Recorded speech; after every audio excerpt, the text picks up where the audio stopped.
Very good afternoon to all of you. On behalf of ASSOCHAM, I would like to welcome all of you at this important webinar on Rules of Origin revised by CAROTAR and Customs Facilitation Measures. Today, ASSOCHAM is in association with Novello Advisors LLP is organizing these important sessions.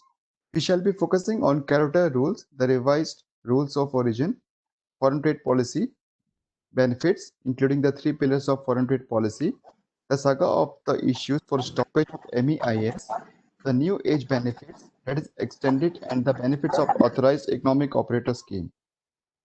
Now, before we start this webinar, let me introduce you with our eminent expert for this session, Mr. N.V. Raman, who is a founder partner of Novello Advisors LLP. He has completed Masters in Law from National University of Singapore, holds a bachelor degree in law from Bangalore University, and a graduate degree in economics from University of Madras.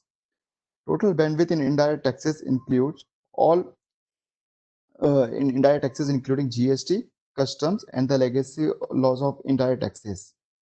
He is a front runner in planning and optimization from GST perspective. He has expertise in special economic zones and EOU related matters. He is instrumental in setting up many SEZ units across India. His expertise in handling cross-border critical customs and international trade work.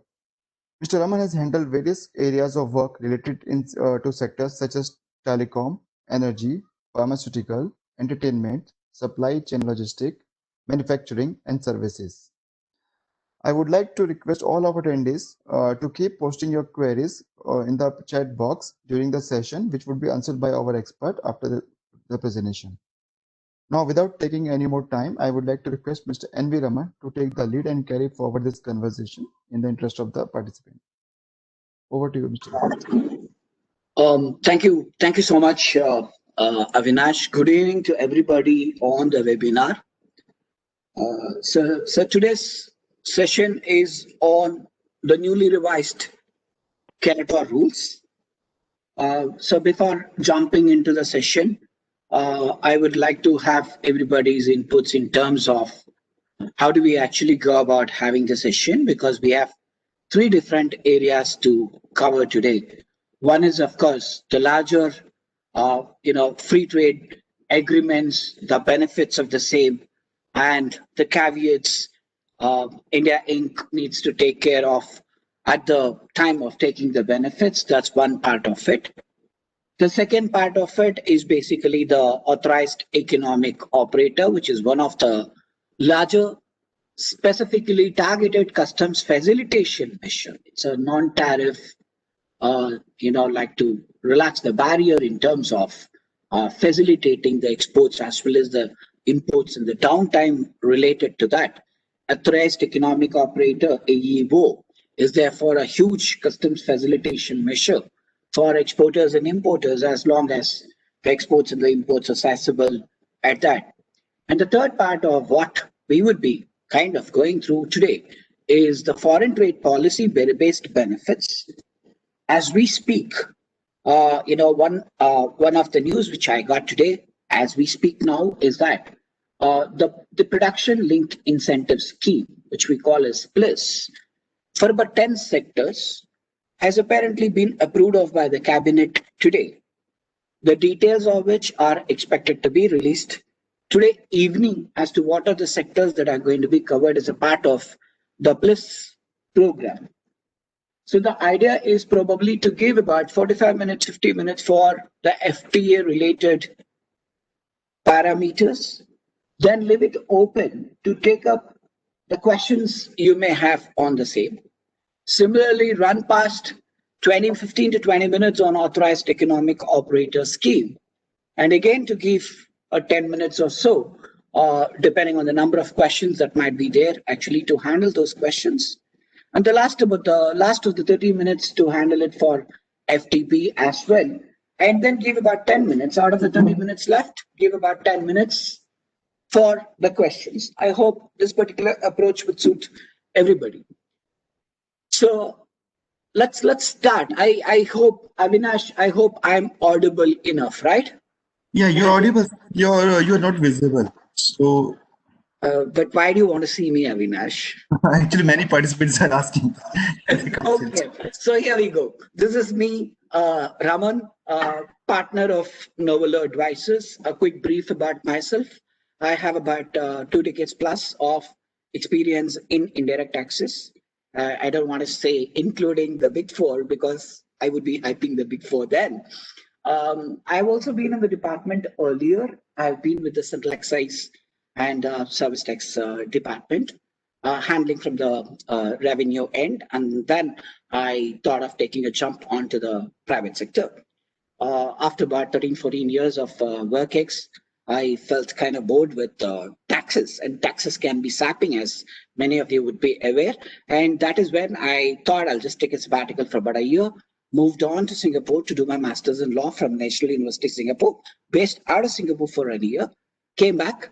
And COVID was basically an eye-opener to me. One of my mentors was telling me, why don't you actually kind of make use of your competencies and credibility, whatever credibility I have, whatever competencies I have, in starting up on my own.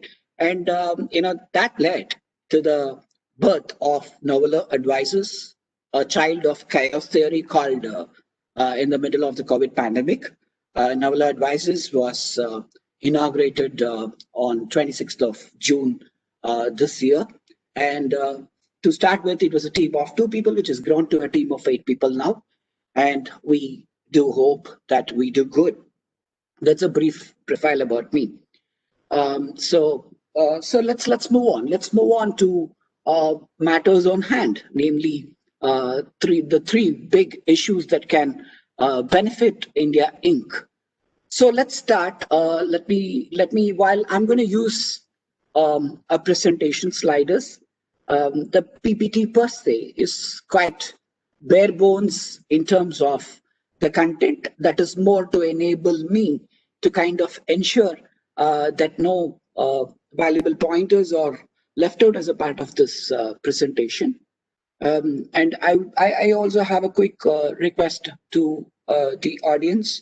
If at any point of time what I'm saying is not legible, or if you need any of your queries to be addressed, that would make sense actually from your perspective, because at the end of the day, I do strongly feel that like seminars now on to webinars, whenever we have any of these events, at the end of the day, that should be providing good amount of value add to the audience. If not, the whole point and purpose of sharing thoughts or sharing knowledge gets wasted. And therefore, if at any point of time you have any one of you have any queries, feel free to actually kind of drop in the chat box that you have a specific query you would like me to address before we move forward in the presentation. And I would then request Avinash to actually kind of feel free to intervene and tell me that there is a question that has to be addressed before we can move forward, because I may not be looking at the chat boxes at all times when I'm actually kind of doing the presentation. I hope this approach is acceptable to all. Let's move on.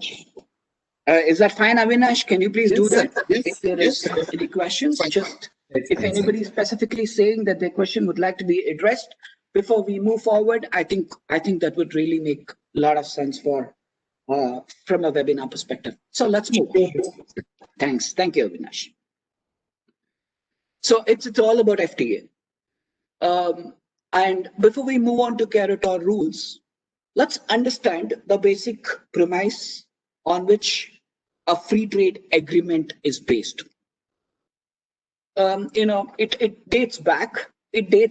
There is always a trade arrangement, and trade has always been the focus of nations from time immemorial.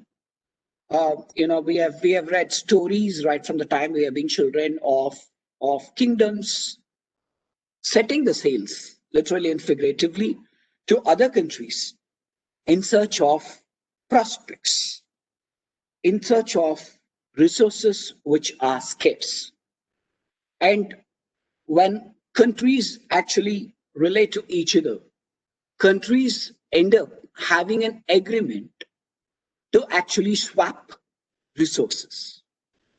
It also, without getting into the religious connotation, it is also something like, okay, I have bread, you have fish, you give me fish, I'll give you bread, and let's both be better off in having two items rather than getting stuck with just one.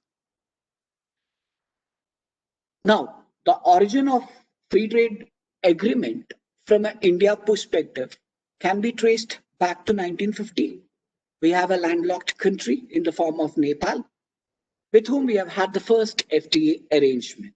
It may not have been called as FTA at that point of time, but that's the first of the FTA arrangements as regards the Indian story is concerned. Now, why do we need to do free trade agreements at all? A free trade agreement is basically between two nations, two countries, or more than two countries. It could even include a block of countries, wherein it starts at a very, very simplistic scale. It starts with reducing the tariff on some of the tariff items.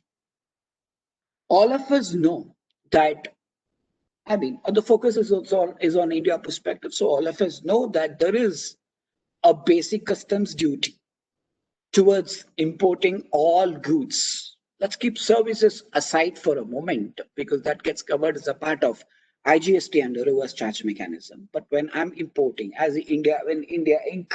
imports, the basic customs duty gets levied. Along with that, and IGST also gets levied. In India, the non-agricultural mean rate of basic customs duties on goods invariably turns out to be about 10%. There could be variations, don't hold me for that. So the non-agricultural mean rate is at 10%. There is also a whopping 18% of IGST which is charged on imported goods. We are not really much concerned about the IGST part of it because irrespective of, especially in the GST ecosystem, irrespective of whether I'm going to be using those goods as a part of my manufacturing process, or as a part of intermediate manufacturing process, or as a part of a trading activity, or simply a sale per se. Not really bothered about the IGST part of it because that 18%, the non-agricultural IGST rate of 18%, is invariably available to me in my hands as a credit, because GST is bothered only about a supply per se, and therefore the IGST which I'm actually incurring doesn't become a cost to me. It's available to me as a credit. But back to our favorite basic customs duty of 10%. I'm holding this as 10%. Some of you may have 2.5% even. Some of you may have 5% of BCD, but I'm holding a non-agricultural median mean rate of 10%, which is levied on majority of the products. And that 10% invariably becomes a cost to me, becomes a tax cost. What happens when I pay this tax cost? It gets on, if I'm a manufacturer, it gets on to my total cost of production, because that's not a tax that's available or can be offset as a credit against my liability, the BCD part of it. When that happens, assume my transaction value of imports is 100. That BCD cost of 10% increases my import cost to 110. I am not again factoring IGST because I can keep IGST under a separate bucket and then utilize that credit to set off against my liability. Therefore, from a cost of production perspective, when I'm having 10% of BCD, basic customs duty, that invariably increases my total cost of production also because it seeps into my cost of production. And assume, on our example of 110, assume my final product is going to cost me something like 150 at a sale point. The 10 of BCD has entered into that 150. And when I pay IGST of 18%, I'm actually paying a tax on a tax. I'm paying IGST as a tax on the BCD as a duty. Therefore, I'm technically paying a tax on a duty, which actually leads to a spiraling cost of production, which technically means my competitive edge because of a tax cost is pulling down my ability to price accordingly. FTA, based on the country with which we have the arrangement, either reduces the basic customs duty to a reduced rate, or in many of the non-agricultural products also ensures the BCD it becomes zero. Therefore, from a tax angle perspective, from a tax person perspective, the FTA arrangement enables to have a better competitiveness, not only in the domestic market, even when I'm able to actually export. Now, all of us, of course, are aware of the fact that indirect tax is a consumption-based tax. It's a destination-based tax. And therefore is one of the main reasons why we do not have an export duty on the exports. We don't have a duty on exports. I'm not again talking about the bunch of handful of goods which are taxed to an export duty out of public interest. 96, 97, 98% of the goods when we export do not carry an export duty. So the FTA arrangement enables me as an importer, as in part of India Inc., when I'm an importer, the FTA arrangement enables me to have a much reduced basic customs duty as a cost, or totally wipes it off based on, again, to reiterate, based on the FTA we are talking about, based on the tariff line which we are talking about. So FTA is an agreement that is entered into between two countries or more than two countries, in order to reduce the tariff lines. Now, let me just share, where are we? Okay. 1 second.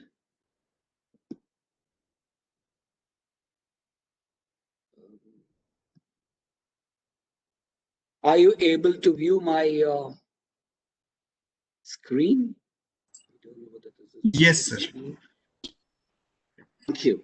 Okay, so as I mentioned, the PPT is only for the purpose of to ensure that we don't end up missing out on anything. So FTA is an agreement between individual countries or a group of countries to reduce or eliminate the taxes. And of course, like trade barriers include tariff barriers like taxes, and non-tariff barriers like regulatory laws. Non-tariff barriers is something which we'll be looking at as a part of the presentation later on. So India has 42 trade agreements. Of course, when we talk about 42 trade agreements, Yeah, Mr. Could you put it in the full screen mode? All right, I will. Good. Thanks. Sure. So there are 13 FTAs in effect. Out of the 42 trade agreements we have, there are 13 in effect in India. The rest of it are either under negotiations or proposed to be taken up, or signed, not really implemented at this moment, which basically doesn't include the RCEP, the Regional Comprehensive Economic Partnership Agreement, which is proposed to be entered into between ASEAN nations, the 10 countries of the ASEAN group, along with the 6 trading partners, including India, China, Australia, and New Zealand, South Korea, and Japan. So RCEP is not being factored as a part of the 42 trade agreements because India has not taken the call yet whether India is going to be a signatory to the RCEP. We will also briefly dwell on the reasons why RCEP is not something that's been opted for by India so far. So as we were, one of the reasons why I was talking about that there are quite a bit of variance of free trade agreement is to kind of understand what could be the basic difference between the various arrangements. Let's cover this quickly. PTA is nothing but preferential trade agreement entered between two countries. It could even be at times more than two countries, but normally PTAs are entered into by by two countries. PTAs, the tariff rate. When I'm talking about tariff rates, let's keep at the back of our mind that we are talking about the basic customs duty, where the basic customs duties are to be eliminated, are to be reduced in a phased manner. The PTA arrangement talks about a positive list. It is about entering into a trade arrangement with countries to say on 1,000 line items, on 2,500 line items, on 5,000 line items, tariff line items. We are talking about, when we are talking about line items, we are talking about the individual tariff code, which is available as a part of a customs tariff act.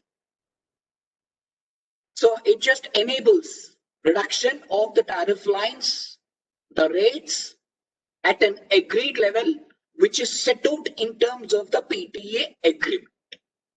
Of course, we will also see how it gets reflected as a part of customs in section 25 and 5 and so on. But this is to say a PTA is only a preferential trade agreement between two countries. Let's talk about two countries till we reach something like a SECA or AFTA to speak of. So it sets out a positive list, and whatever is mentioned as a part of the FTA. In the PTA, it's a free trade agreement as a part of a preferential trade agreement. When for all those line items which is figuring as a part of the PTA, the tariff rate is reduced. It's a positive list. Let's move on to the FTA. The free trade agreement is on the same lines of a preferential trade agreement. The only difference is, instead of a positive list, it is much more comprehensive, much more all-encompassing, in as much as an FTA has a negative list. India's negative list is essentially in terms of majority of the agricultural produce. Coffee, tea, mainly textiles, and other commodities surrounding that is basically goes into the negative list. So as opposed to PTA having a positive list, we move on to FTA having a negative list of goods, even if it is going to be quite a bit of high negative list of goods. And FTA is considered as much more comprehensive in terms of reduction of the tariff lines, reduction of tariff on tariff lines, specific tariff lines, as opposed to a PTA, which has a positive list. A comprehensive economic cooperation agreement, the SECA, or even a comprehensive economic partnership agreement, which is a CEPA. India has a CEPA with Japan. India has a SECA with Malaysia and Singapore. In addition to having AFTA, which is basically the ASEAN-based group of countries, along with India. That's more like regional cooperation agreement between ASEAN countries and India. The SECA and the CEPA, one of the major difference over and above, let's say, a PTA or an FTA, in addition to dealing with goods, PTA deals with goods, FTA deals with goods, CEPA and SECA also deals with services, also deals with how the investment pattern, investment structure, investment strategy will happen between two or more countries or between a block of nations to speak. It also talks about how the IP regulations should be handled. It also talks about customs facilitation measures as a part of SECA, CEPA, FTA arrangements. And then, this is something that's very critical. We need to bear in mind. The SECA also provides for services. When we're talking about services, we are not typically talking just from the service tax, erstwhile called as service tax, brought over to supply of services under the GST regime. We are not just talking about it. We are talking about inter-country arrangement in relation to how many business visitors will be allowed to the country, inside the country.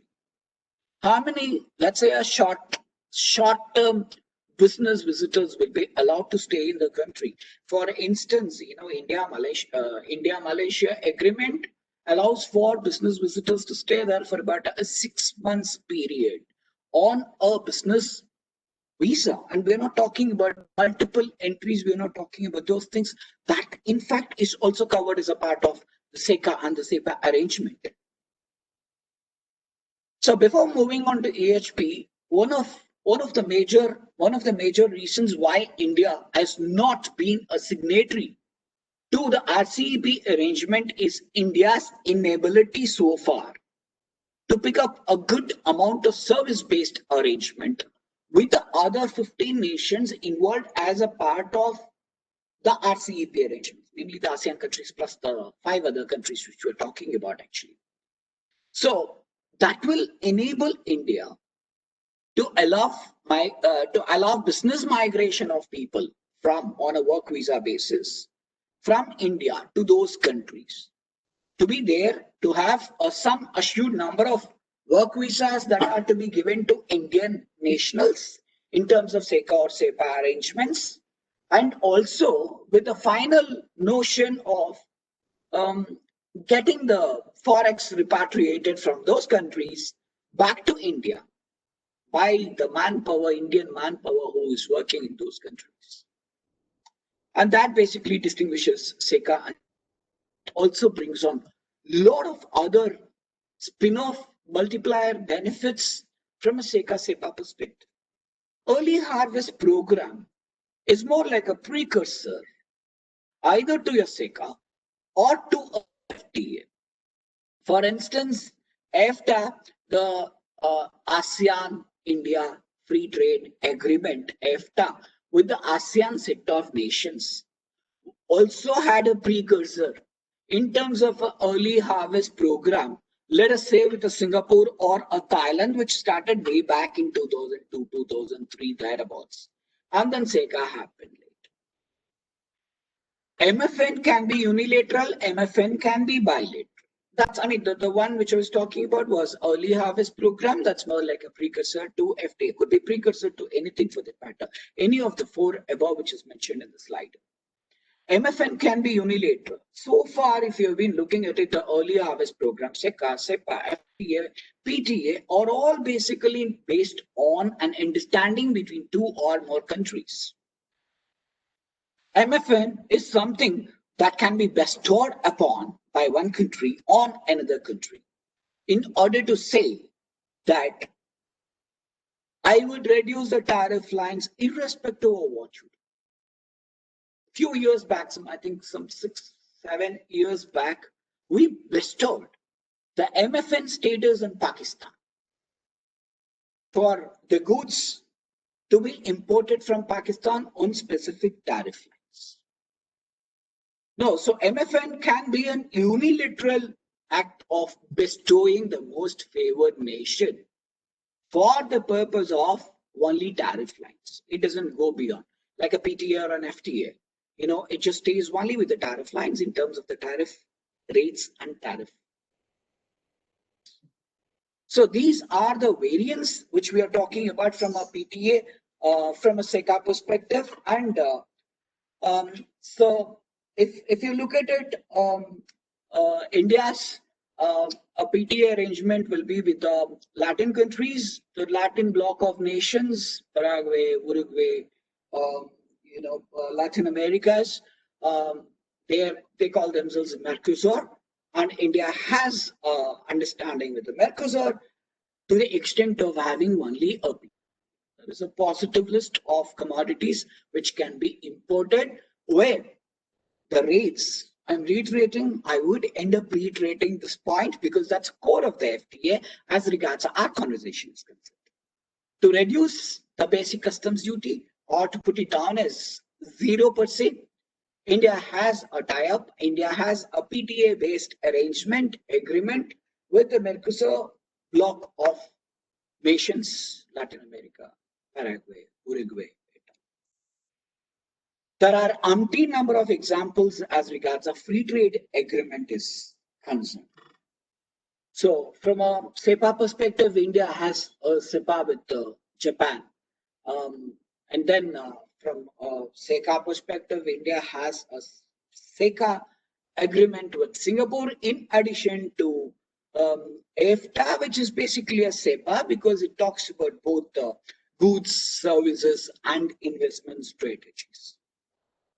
On a slightly lighter note, if somebody is importing something from Sri Lanka, there are 4 such agreements or arrangements one can opt for, which of course leads to its own bundle of confusions and contradictions, and therefore we would also be looking at it as a part of this conversation to see how we should actually move forward.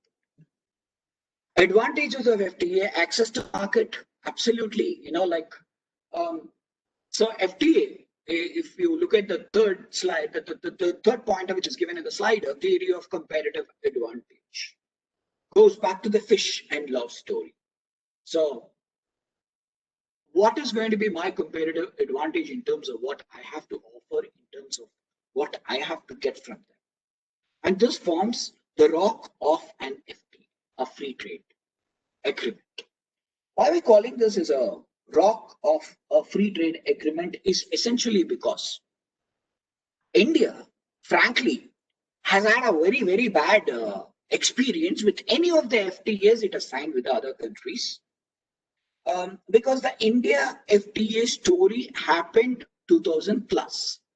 Of course, we signed up a Nepal treaty in 1950. We were also participants to the Bangkok Agreement in 1975, which did not really take off from an India perspective. But then we started doing this after the liberalization winds started hitting India in early to mid 90s, after which the FTA story started. India's FTA story has not been remarkably positive to India. We will shortly see why it has not been positive to India, because right now we are only looking at what are the advantages. Free market access, that's definitely an advantage. If I have an FTA, if I have a PTA or SECA, whatever the variant be, the advantage is it has an easier market access to those countries. In fact, if you look at it, in Singapore, in fact, doesn't charge an import customs duty other than some 6 tariff lines. As regards the India-Singapore agreement is concerned, the tariff rates of those 6 line items also has actually been knocked off, and therefore somebody in Singapore will actually kind of prefer to buy it from the Indian market, all other things remaining the same. We're not talking about quality here. We're not talking about any of the other parameters. All other parameters remaining the same, there is bound to be a price advantage to person in Singapore when they are looking at actually Indian products. That is what FTA gives. Migration leading to globalization is basically arising as a result of SECA and SEPA. If you look at it, actually, like the way at times Singapore works is actually their total population is about 6 million. And they consciously kind of try to increase the total population to 6.5 million. What they do is actually they invite people on a visa, not a permanent visa, but let's say even a 5-year visa and so on and so forth. And the major bulk of people, the working people in Singapore, hails from India, hails from Bangladesh, also hails from countries like Pakistan. So this also enables migration leading to globalization and repatriation and other benefits which India looks for, which is one of what I was talking about earlier in terms of RCEP, to get a larger number of working visas, to get a larger number of business visas, to get a larger number of access. When you talk about SECA or SEPA, when we are talking about trading in services, even though by and large we are largely covering today only as regards the goods are concerned, services becomes equally important. Like a management consultant from India can actually go and set up shop in Malaysia under the SECA arrangement. So this enables a recognition of the qualifications between two countries in order to do business, go and do business there, which are basically covered in something called MRAs or mutual recognition agreements. MRAs are essentially related to SECA and SEPA for services. How does it work? Let's assume the case of a doctor in India practicing Siddha or Unani. He is recognized as a doctor in India. Will he be recognized as a doctor in Singapore or Malaysia? In terms of MRA, when the two governments sit together and mutually recognizes, okay, the Indian system of medicines as regards to Ayurveda is concerned is age old, and therefore we do accept that a person who is practicing, who is a registered practitioner of the system of medicine of Ayurveda in India will be recognized in Singapore or Malaysia. Then it becomes easier for that person to migrate to Singapore or Malaysia to set up a hospital there or a clinic there to actually render the Ayurvedic medicine stuff. I'm just taking an example. Think about it from an MCS perspective. Think about it from an architectural perspective. The number of services which are recognized from a MRA perspective, a mutually recognized agreement perspective, is the highest for India as regards Malaysia is concerned. Malaysia has not given this kind of MRA-based advantages actually to any other country with whom they have the FTA. Largest chunk, obviously, the advantages part of it goes to India.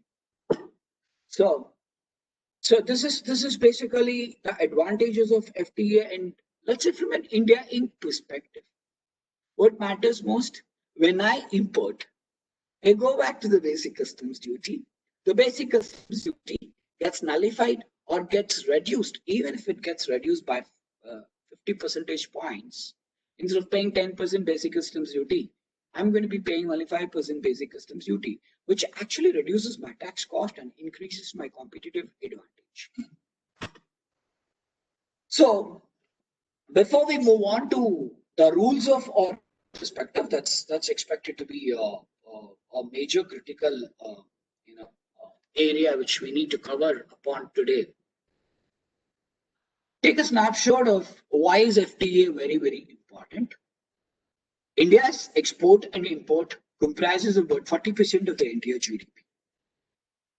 And to go back to what I was saying earlier was India's brush with FTA has not been exceedingly positive. What are we talking about when we are talking about the positivity part of it? It is very simple. The moment as India, the moment I had an FTA with another country, even a trade surplus which I had, namely my exports to that country, was of larger value than the value of the imports from that country back to my country. Even the surpluses which we had with countries, the moment we signed up an FTA arrangement with them, we ended up having a trade deficit. And this trade deficit has by and large seen as a pattern with many of the countries.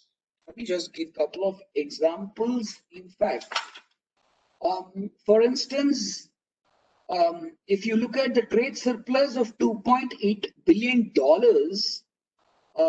in 17 between India and Vietnam, in favor of India, that surplus was in favor of India at $2.8 billion. In 2019, India had a trade deficit of $2.2 billion. Our imports from Vietnam, the Indian imports from Vietnam, zoomed up so much without any resultant export to Vietnam, thereby bringing in a skewed pattern of Indian imports being much larger, growing at a much faster pace than Indian exports to Vietnam. And if you look at it, the same story gets repeated everywhere else. Let's say with Japan, $3 billion in 2010 becomes $6 billion in 2070, and we are only talking about the trade deficits. We are not talking about the entire export or import situation with the respective countries which we are talking about. So what are rules of origin? So now we move on to rules of origin. What are rules of origin? When we enter into a FTA arrangement, free trade agreement based arrangement with a country, what are we actually kind of signing up for? We are going to give benefits by saying that the basic customs duty, which is being levied in India, would be reduced, phased out, or eliminated over a period of time. Of course, we have not had any recent sign-offs, and therefore all the sign-offs we have had was in 2011, 2014 and all. So the reduction has been quite fast-paced. The elimination has already happened in most of the products as regards the FTAs with majority of the countries, which is current, present, and alive and kicking as regards India is concerned, have been reduced or eliminated. What we are doing is, we are fine to reduce the basic customs duty, eliminate customs duties when we import from your nation as a part of the free trade agreement, subject to the condition. Subject to the condition, and here's where we are getting into the core matter, that the products by and large either should have originated from your country, not even either, should have originated from your country. Because at the end of the day, if you look at it, we are either signing up for FTAs or we are signing up for CEPAs or SECAs, either with individual countries or with a regional league of regional nations.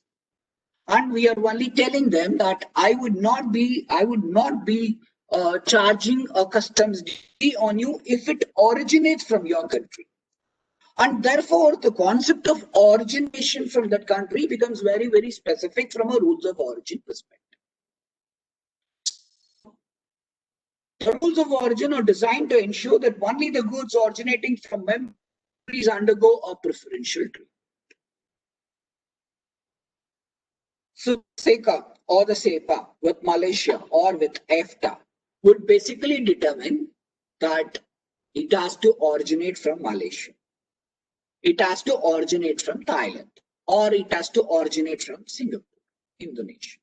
Let's take EFTA for instance, because EFTA is one of those, it's one of the FTAs which actually led the government of India to rethink on the rules of origin that was in existence right from the time the concept of FTAs have been in place, in order to revisit and revise the rules of origin to bring in the CAROTAR rules in picture.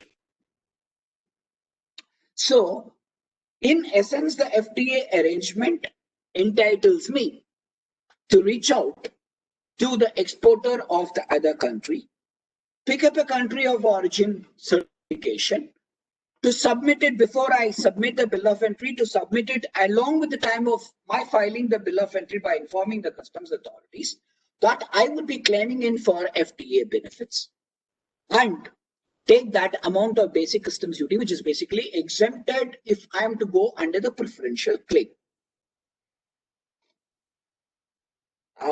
Let's look at what has happened over the period of last few years, especially about 4 years. Cheap quality imports are dumped into India under the garb of FTA. The DRI has reported several cases of abuse of rules of origin. Uncontrolled imports harm the domestic industry. And therefore, the government has added a new section under the customs tariff. So what is the line between use, abuse, and misuse becomes very thin as regards an FTA arrangement is concerned. Let's look at 2-3 examples why the FTA arrangements have been held as an abuse of the set of reasons for which they have been signed.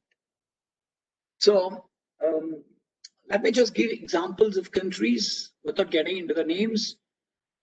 Let's say, like 4 years back in 2016-17, the extent of stainless steel exports by Indonesia to India was, let's say, X metric tons. Next year, the stainless steel imports by India from Indonesia under FTA preferential claim benefits was 8x. Okay, X become 8x, so what? When the X is a huge quantity, the 8x becomes a much higher quantity, but it was found out that the exporter in Indonesia did not have manufacturing capabilities. And that became the core problem, which led to the government realizing that FTAs are also being misused and abused. So, it is alleged. I'm not using the word alleged because I'm a tax advisor, but it is alleged that Indonesia imported those goods from China and was actually exporting the goods to India as a dumping ground. So that led on to a clear-cut case of misuse and abuse of the FTA arrangements. There are many other stories. There are many other stories as regards the misuse of the FTA arrangements in terms of the reports that have come in from Directorate of Revenue Intelligence, DRA agency, which actually acts like, if I may use the term, watchdog to ensure that the Indian domestic manufacturer is not abused because of a rampant import. I mean, as you may know, if I'm able to import everything at a cheaper price, which technically means because if I import at a cheaper price, when I'm not quality, I may not be able to kind of achieve an efficient economies of scale in terms of domestic manufacturing activity, which is bound to harm the domestic buyers over a large period of time. And that's where we are talking about the misuse and abuse of the FTAs. And the government also realized that between 2014 and 2019, the trade deficit was widening as a part of this particular arrangement, because 2011 was when we actually signed up the AFTA treaty. Singapore, Malaysia came on board immediately. Finally, I think that was Cambodia, which joined up sometime in 1.5 years later. Taking a total of what is the kind of trade deficit we had, the trade surpluses were reduced or trade surpluses were converted as a trade deficit over a period of less than about 5 to 6 years because of FTAs being brought into place. Now, while it may not be directly relevant, it is also, very, very important to bear in mind that the Belt and Road Initiative undertaken by China has almost all the ASEAN nations in its grip. I mean, I'm sure that many of you would have read about the stories of the port in Sri Lanka being taken over by the Chinese at a 999-year lease because Sri Lanka was unable to pay back even the interest money which it owed to the Chinese sovereign nation, Chinese government, as a part of the BRI initiative. As a part of BRI initiative, nations like Thailand, Malaysia have also signed up. I mean, we can really ignore Singapore signing up anything because Singapore's substance is totally different. Singapore's credibility from that perspective is totally different. All these countries, in order to kind of Chinese investment was happening, and therefore they had slightly they were in a fix to do the imports also from China, and India became the best dumping ground actually for the goods to flow in from the ASEAN nations into India, which made the government to realize that the rules of origin needs to be tightened. And therefore, what we are looking at is, as a part of this budget exercise, the Honorable FM announced that a new section 28DA was being added to the Customs Act. So what does 28 do? which has been added as a part of the Customs Act, actually talks about submitting the COO per se will not absolve an importer from being responsible to demonstrate that the conditions of the caveats of the rules of origin have been complied with or have been met with.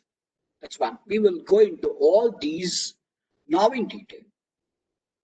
So it also laid down the burden of proof on the importer to produce requisite documents as and when it was called for. There has to be necessarily brought in a concept of time-bound verification from exporting country if the principal commissioner or the nodal officer of the customs department in India who has been nominated, and then therefore we can reach out to the nodal officer at any point of time. We need a support as well, actually, if we plan to enter into as a part of ROO preferential claim based imports. So pending verification, if verification process is not complete, authorities have, it has been mandated that the customs authorities have a right actually to ask for a guarantee bond equivalent to the basic customs duties lost in order to release the consignment.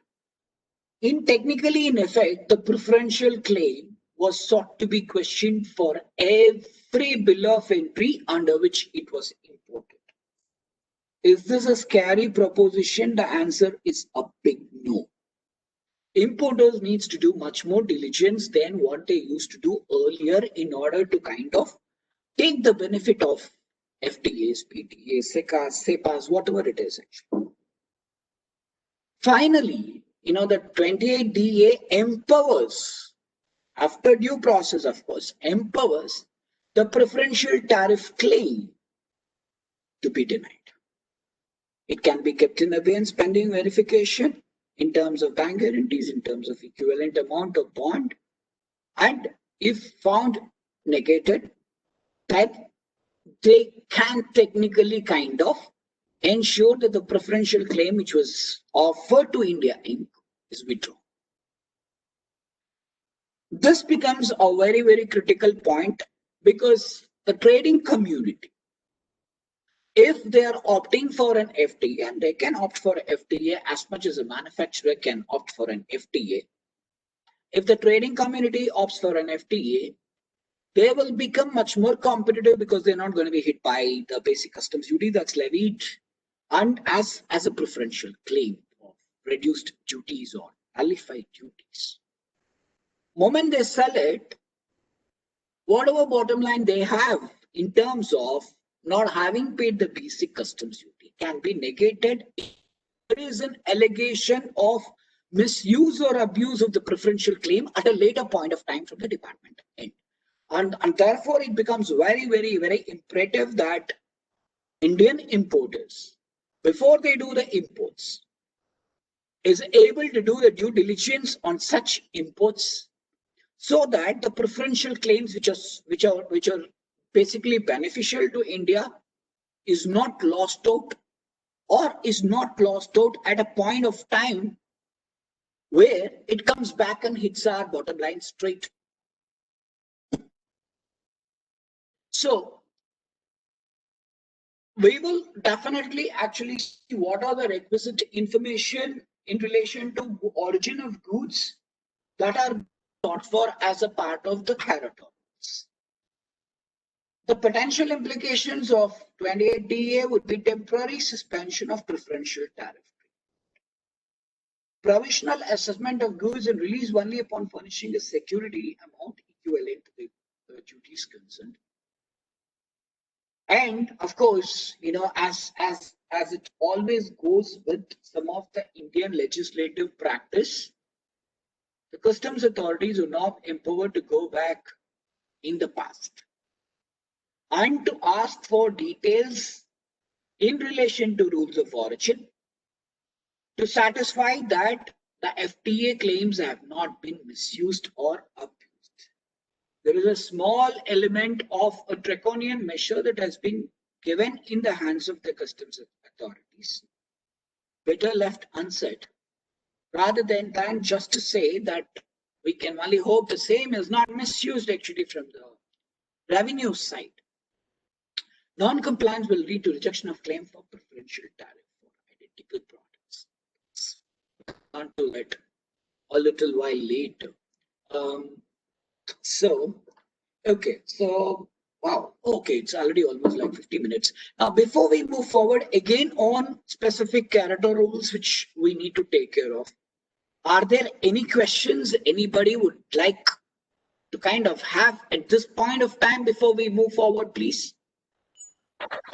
So there's a question from Shikha Parmar. He's asked, for importing country, FTA and PTA provides reduction in tariffs. But what advantages does exporting country have in FTA/PTA? Why does the exporting country get into this? Okay, that's a fair question. So as we were talking about earlier, in any case, there is nothing like an export duty for the exporting country. The FTA arrangement or PTA arrangement, or even SECA and SEPA for that matter, is basically provides for a quid pro quo. It's as simple as you scratch my back, I'll scratch yours. It just provides a quid pro quo. So let's assume or trading partners. Normally, let's assume A charges 10% basic customs duty because the entire narrative is only in relation to basic customs duty. B also charges 10% basic customs duty whenever it imports. When A and B gets into an FTA arrangement,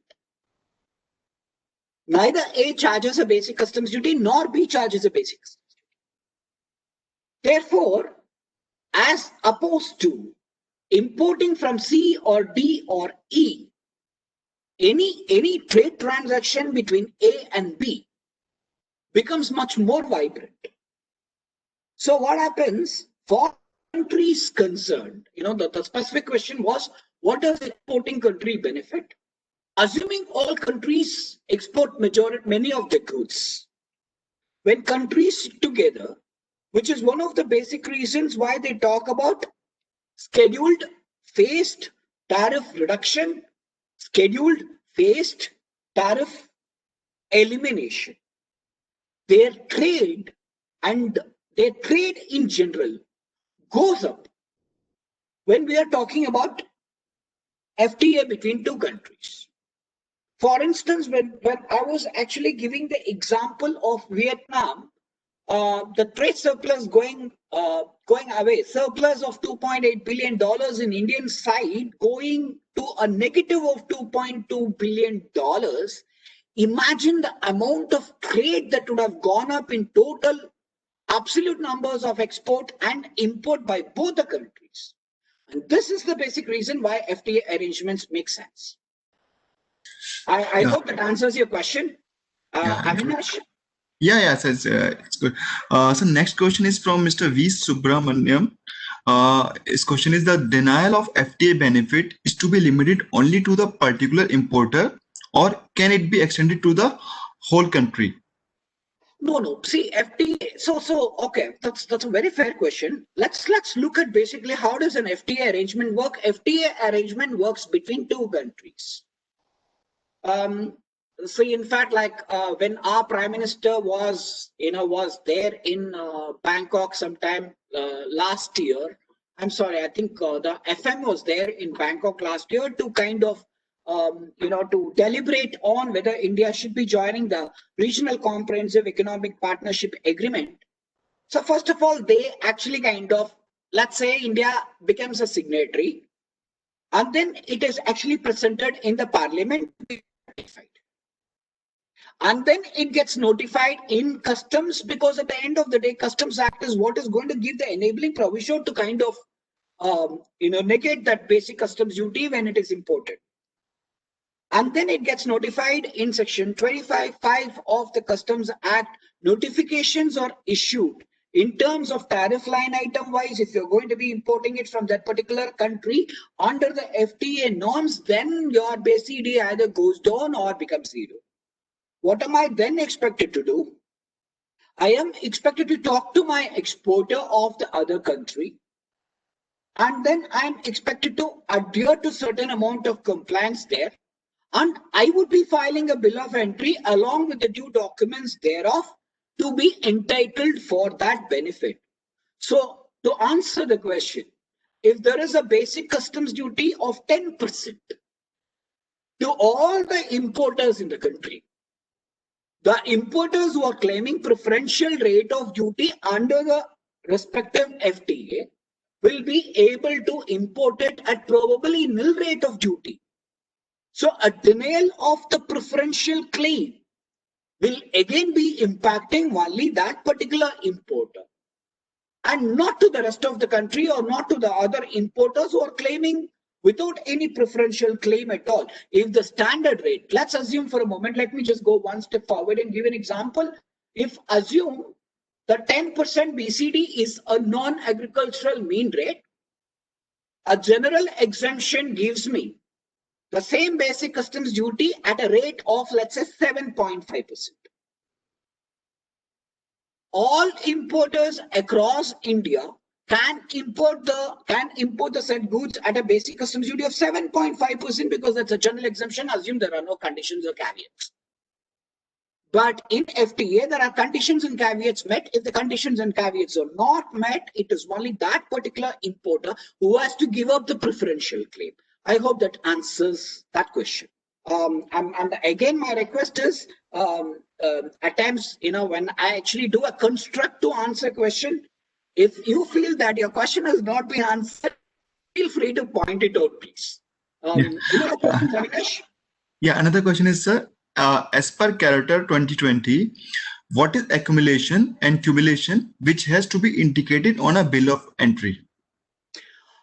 We haven't really actually get into the final details of WOC or RCV or accumulation at all at this point of time. So when we actually take it up, if your query is still pending, not addressed, would be happy to address it at that point of time. Give me another probably 10-15 minutes to cover that before we can actually jump on to that particular question of yours. Are there any other questions, Avinash? Next question is, example of China steel manufacturer exporting to Indonesia and later was a trade exporting to India. How the FTA agency in Indonesia was issuing COO FTA without verifying the FTA criteria like value addition and HSN level change? Oh, may I know who asked this question, please? So it has been asked from Mr. Surya Prakash. Mr. Surya Prakash, an amazing question, which is exactly the reason. This is the same question that must have actually kind of stuck the finance minister of India. So over a period of 3 years, 4 years, as I was mentioning earlier, the line of use, misuse and abuse is very thin. It came with COO. As you rightly pointed out, it came with certification of origin. Based on the ROO rules, which was prevalent even then. It was still issued by the appropriate authority. Appropriate verification authority. Like we have the EIC in India, which is basically the authority to issue the COO when it comes to matters of issuing COO. Similarly, the COO was issued by the appropriate COO verification authority in terms of the FTA between Indonesia and India, which is one of the reasons why it was strongly felt, again, not really fair to name names, but strongly felt countries, ASEAN countries in specific, became a dumping ground for China because the ASEAN countries were getting into a total debit trap with China because of the Belt and Road Initiative. And surprisingly, and which is actually a very bad news for the Indian importers, all along till CAROTAR came into picture, if I'm going to submit a COO, a valid COO, appropriately issued by the verification authority of the exporting country, I, as an importer, I have discharged my onus. Till the CAROTAR rule came. After the debut of the CAROTAR rules, my onus has been stretched above and beyond. And we will also be covering that as a part of what we need to share in the next 15 to 20 minutes. But I hope at this point of time, a part of your question stands answered. Avinash? Yeah, so next question is, what are minimum value addition mandatory on exporting country to avail FTA duty benefits? When exported goods contains raw material from a country which is otherwise in prohibition list of importing country. For example, raw material comes to India from China. Okay, so we are see again, this is something. Okay, so let me as well take it up directly now at this point in time. How do we determine whether the rules of origin have been complied with? And this is also very important as to what has been introduced by way of declaration in the newly revised Bill of Entry from an India perspective. Let's talk about, there are 4 or 5 variants of how rules of origin should be determined. Let me see if it figures in the next slide. Okay, I don't know whether, okay. Okay, so here we go. So the originating criteria, what are the various standards of originating criteria? One, let's talk about wholly originating. It's very easy. Wholly originating is something which is basically produced, a produce arising from that country of origin. Again, let's take that specific example of Indonesia. Agricultural produce will be produced in Indonesia, number one.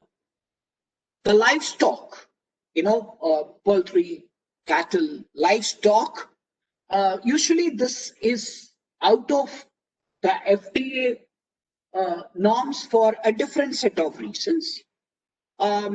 But I'm just taking an example in order to kind of put forth what all could be originating criteria. Then we have the natural resources which are extracted from every country. That will fall under the bucket of wholly originating.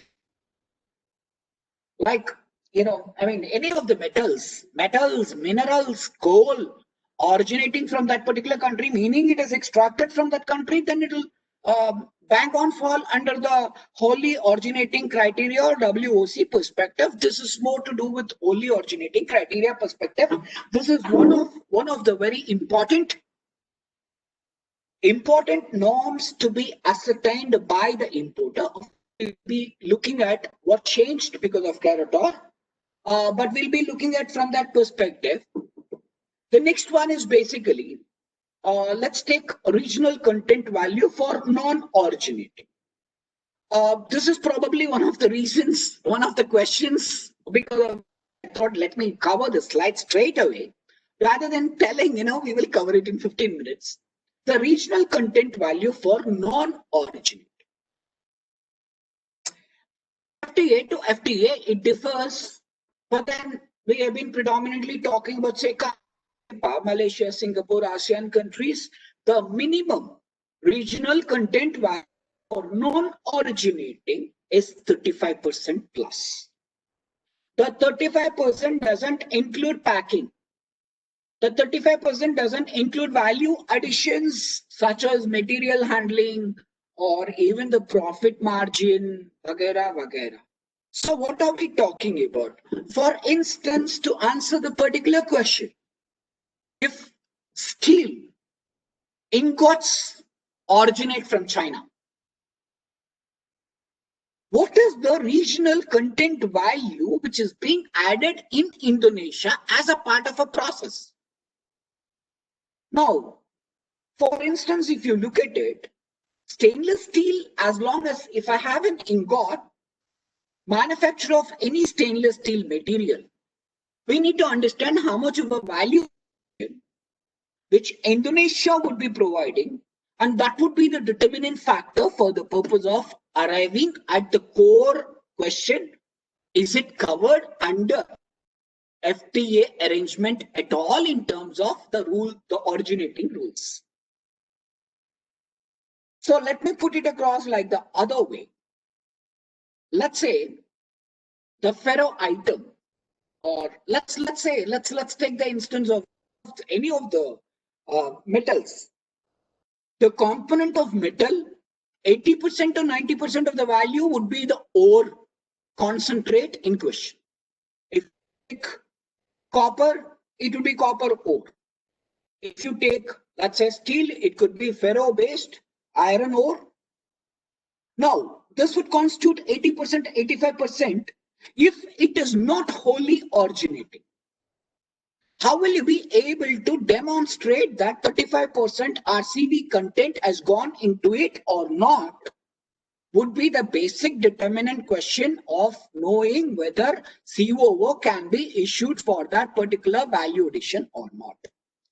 Again to mention, again to reiterate, many of the FTAs do not consider a packing arrangement, a freight forward, freight movement arrangement, transit insurance paid, the freight charges paid, or profit percentage as a part of arriving at 35% regional content value to be added to this item.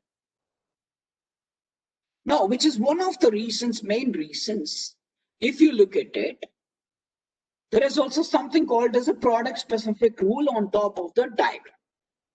The product specific rule also, based on the FTA arrangement, also may mandate for the COO to be issued by the exporting country's verification authorities and to be accepted by the Indian authorities under the broader FTA arrangement is there should be a change in customs tariff heading. For instance, steel ingots, obviously the ore is not going to be transported, but even if the ore is transported, assume for a moment, the ore is transported, the ore will come under one particular tariff heading. When the ore, the extracted ore, undergoes a process wherein the steel comes out, there would be a change in customs classification. That is sufficient for the FTA arrangement if the FTA arrangement so provides for product specific rules for those items. If not, it goes under regional content value.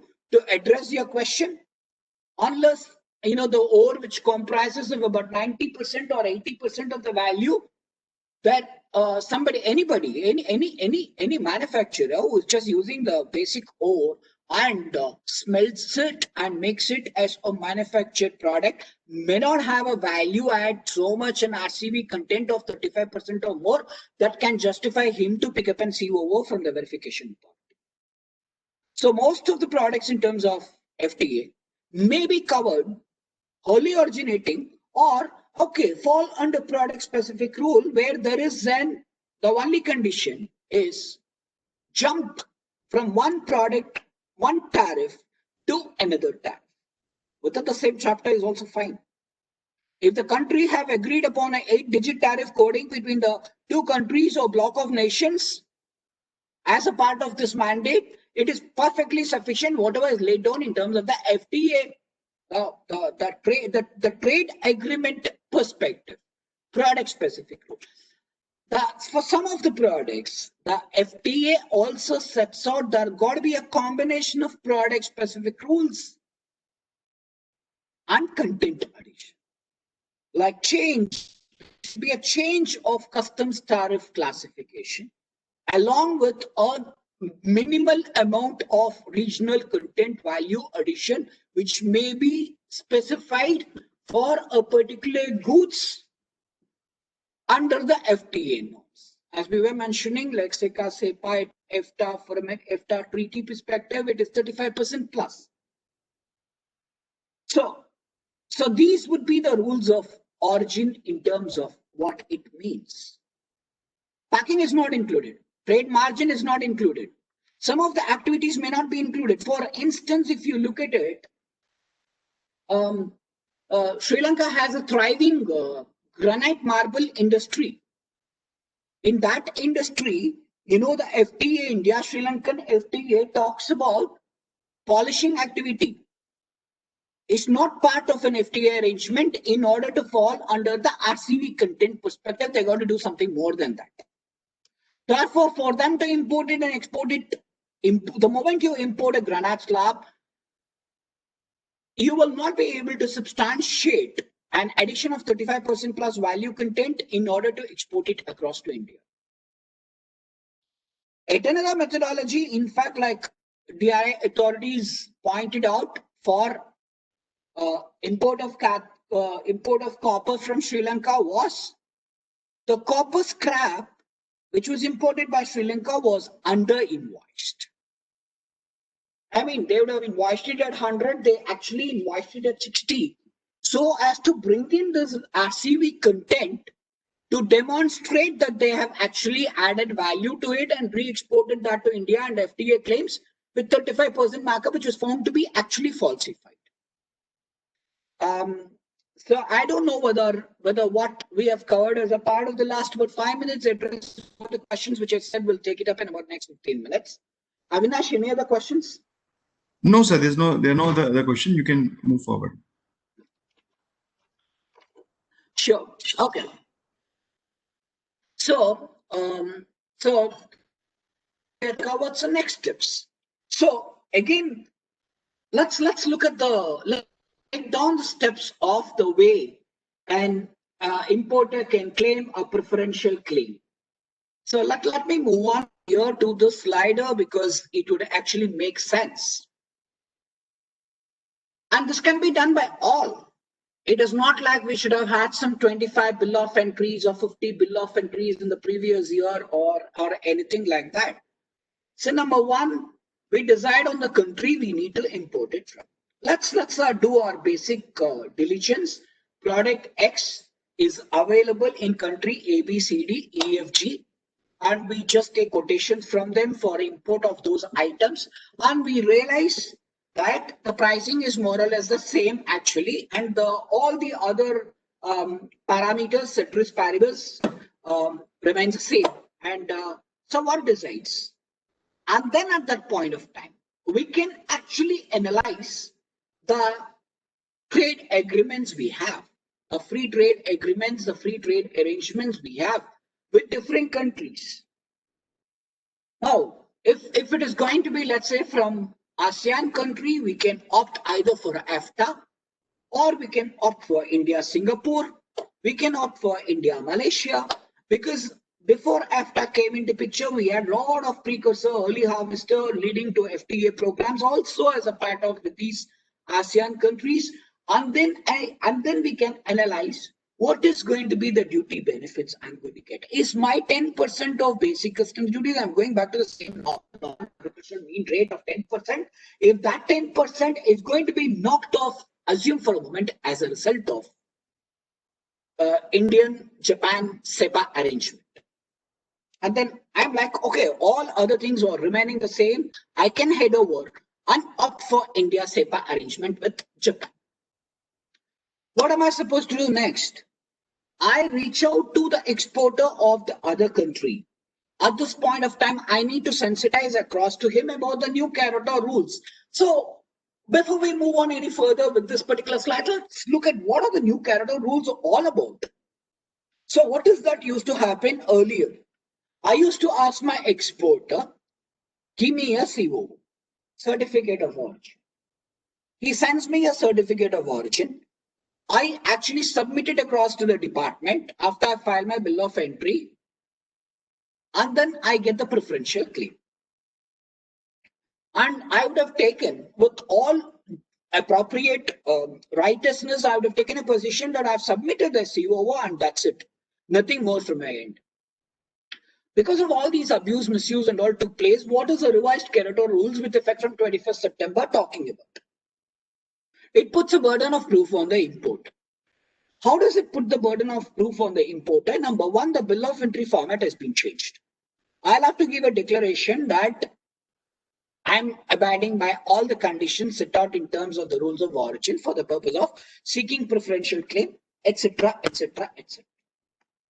So what is that I'm expected to do? I am expected to understand the originating nature of the goods I am opting for preferential claim under the FTA. If I'm unable to substantiate to the department that I have satisfied myself, the department may seek to deny me temporarily the preferential claim by asking me to furnish a security amount, a bond, bank guarantee, whatever it is, by whatever form it is, to them.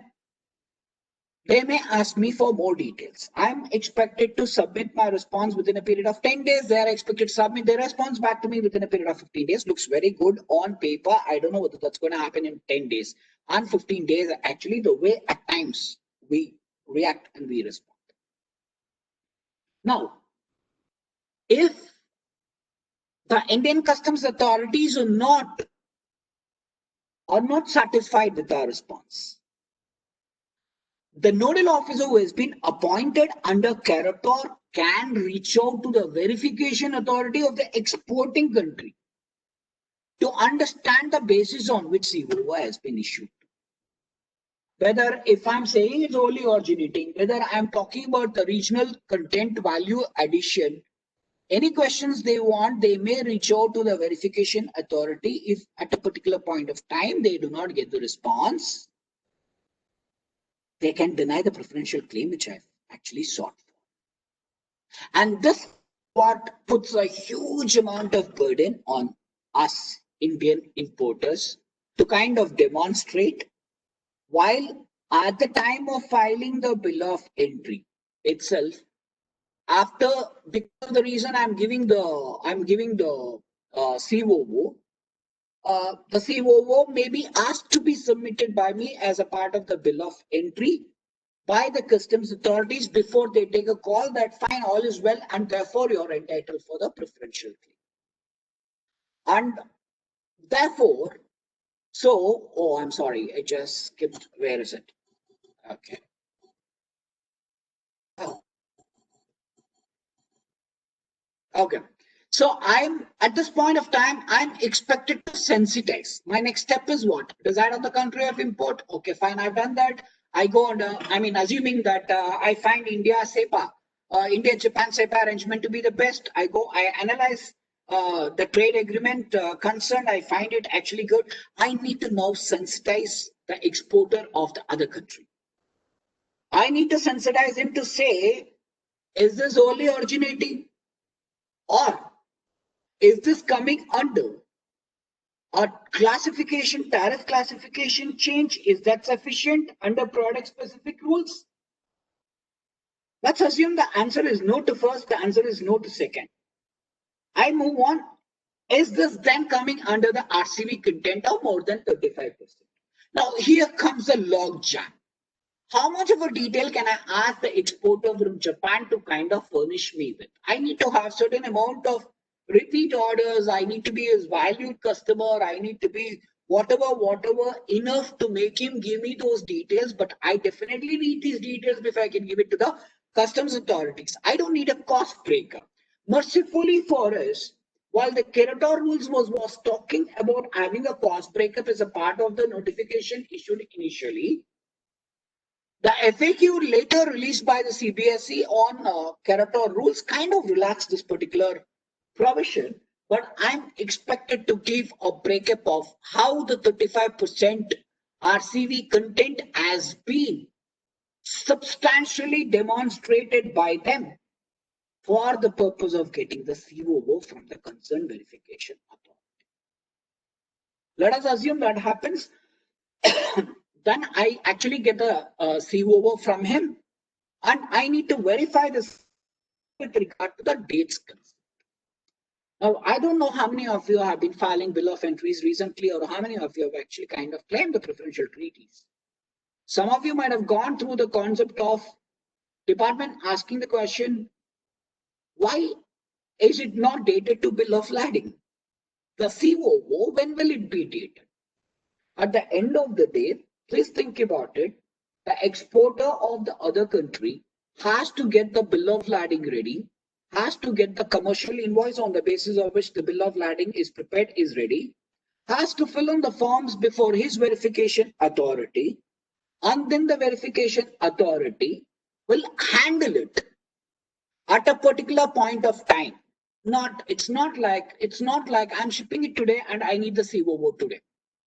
I may get the copy of the COO certification that sets out the country of origin. I may get a COO, let us say maybe a week from now. And when I get a certification, it may be issued retroactively. Not retrospectively, but retroactively. It is not that a COO is being issued to me after the deed is done. That is retrospective. This is only retroactive. I am being given a bunch of, think about that person exporter in Japan in terms of our conversation. He will not be running for individual COOs. He would be going in for a bunch of COOs as soon as the bill of ladings are ready. If about 10 bill of ladings are ready, he's going to upload those documents. He's going to get the COO certification maybe 4 or 5 days later, which is automatically released to him by the verification authority. So we'll have to be specifically sensitive to the fact of what is retroactive and what is retrospective when we actually submit the COO across to our Indian customs authorities and file BOE in the new format. Either revenue accepts it, in which case absolutely fine, or revenue rejects it. If the revenue rejects it for a certain due course of action, we need to file the response within 10 days. Revenue is expected to respond within 15 days. And then we are absolutely good to go with kind of opting for the preferential claim. In the meanwhile, you may be asked to furnish a suitable modality of a bank guarantee or an undertaking or LUT or a bond customs authorities to an equivalent amount of duty that would be foregone in case if the preferential claim is sought. So along with this, before I take other questions, so therefore let's look at what is that I'm expected to do. I am expected to, if we look at it from the COO related perspective, is the first thing which I need to kind of verify, understand, ascertain, and be comfortable about the COO that is going to be issued by the verification authority. For instance, as much as we know that the EIC would be the governing body from an India perspective to give the verification, we need to kind of understand which particular trade agreement I'm opting for. And therefore, we can quickly do a check. Who will be the verifying authority to issue the COO from them to see if it has been signed accordingly. Signed accordingly. We wouldn't know who's the authorized signatory there. Signed accordingly. And then we need to understand whether the COO mentions whether it is only originating or product specific rules, or if there is a 35 plus or 40 or 45 plus, depending on the FTA we are talking about, whether that is being complied with, how is it being complied with, if there is a change in tariff heading, to get a let's say a letter or a declaration from the exporter of the other countries.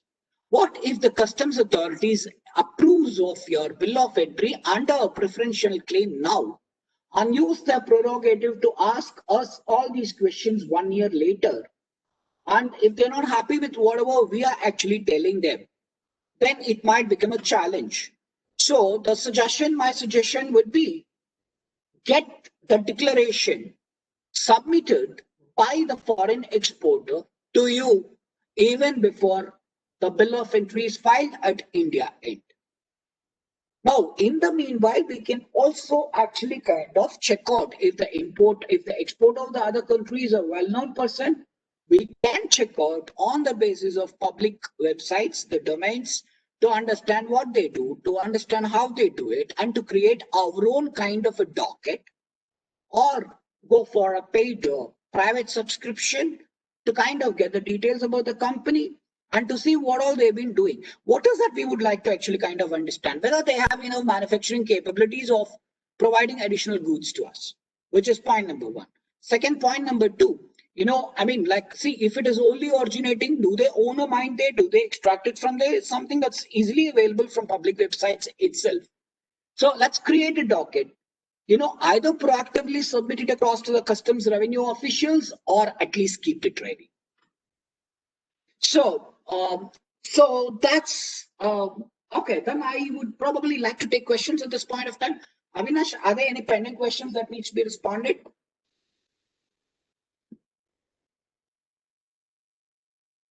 Avinash?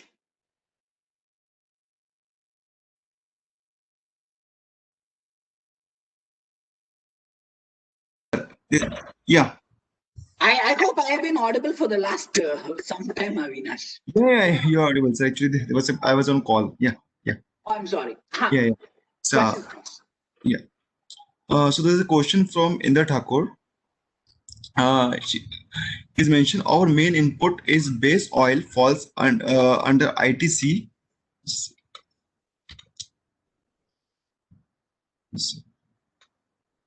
Yeah.